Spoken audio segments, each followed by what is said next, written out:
తెలుగు ప్రజల హృదయాల్లో సుస్థిర స్థానం సంపాదించుకున్న అమర గాయకులు ఘంటసాల వెంకటేశ్వరరావు అని రాయలసీమ రంగస్థలం చైర్మన్ గూండాల గోపీనాథ్ రెడ్డి అన్నారు. ఘంటసాలపై అమితమైన అభిమానం కలిగిన అభిమానులు, కళాకారులు ప్రతి నెల 1వ తేదీన తిరుపతిలోని ఘంటసాల విగ్రహానికి నివాళులు అర్పిస్తుంటారు. అందులో భాగంగా శనివారం ఉదయం ఘంటసాల అభిమానులు రాయలసీమ రంగస్థలం చైర్మన్ గూండాల గోపీనాథ్ రెడ్డి ఆధ్వర్యంలో పాలాభిషేకం నిర్వహించి పూలమాలలు వేసి ఘనంగా నివాళులు అర్పించారు. అనంతరం కళాకారిణి ఉషారాణికి ఘంటసాల పురస్కారాన్ని అందించి ఘనంగా సత్కరించారు. ఈ సందర్భంగా వారు మాట్లాడుతూ ఘంటసాల తన మధురమైన గానంతో అనేక పాటలను పాడి తెలుగు ప్రజల హృదయాల్లో సుస్థిర స్థానం సంపాదించుకున్నారని కొనియాడారు. ఆయన భౌతికంగా మన మధ్య లేనప్పటికీ ఆయన పాటల రూపంలో ఎప్పటికీ బతికి ఉంటారని పేర్కొన్నారు. ఈ కార్యక్రమంలో కళాకారులు కెఎన్ రాజా, తిరుమలయ్య, రామచంద్ర, కొట్టే సుబ్రహ్మణ్యం, వాసు, బ్రహ్మానందం, విజయభాస్కర్ తదితరులు పాల్గొన్నారు.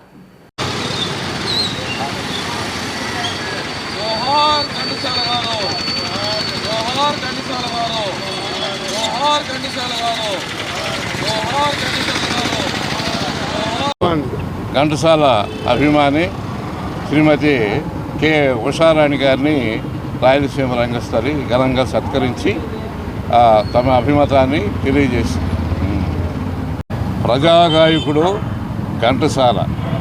ఆయన పాటలు జనరంజకంగా మనలో లేకపోయినా ఇప్పుడు అమరత్వాన్ని పొందాడు.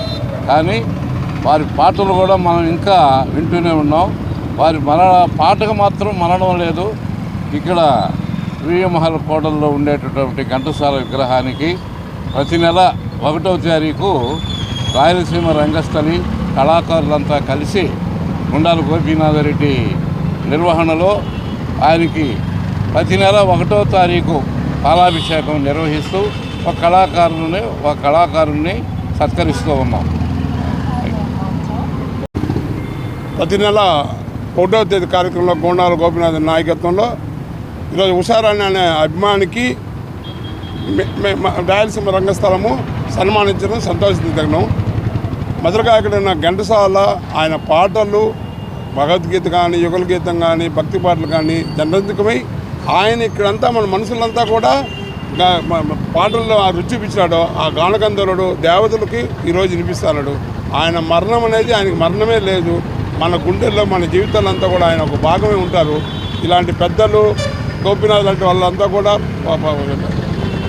ఆధ్వర్యంలో ఇలాంటి కార్యక్రమం చేయడం చాలా సంతోషం.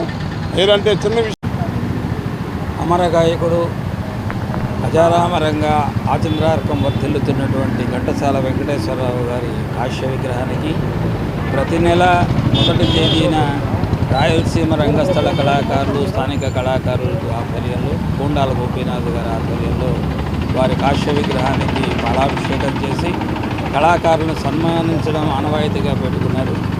కళాకారులందరూ కూడా పుష్పాంజలి ఘటించవలసినటువంటి ఘంటసాలని ఆచంద్రార్కం గుర్తుపెట్టుకోవాలని, వెంకటేశ్వర స్వామికి తిరుపతికి అవినాభావ సంబంధం కలనటువంటి వెంకటేశ్వరరావు గారిని మనం స్మరించుకోవడం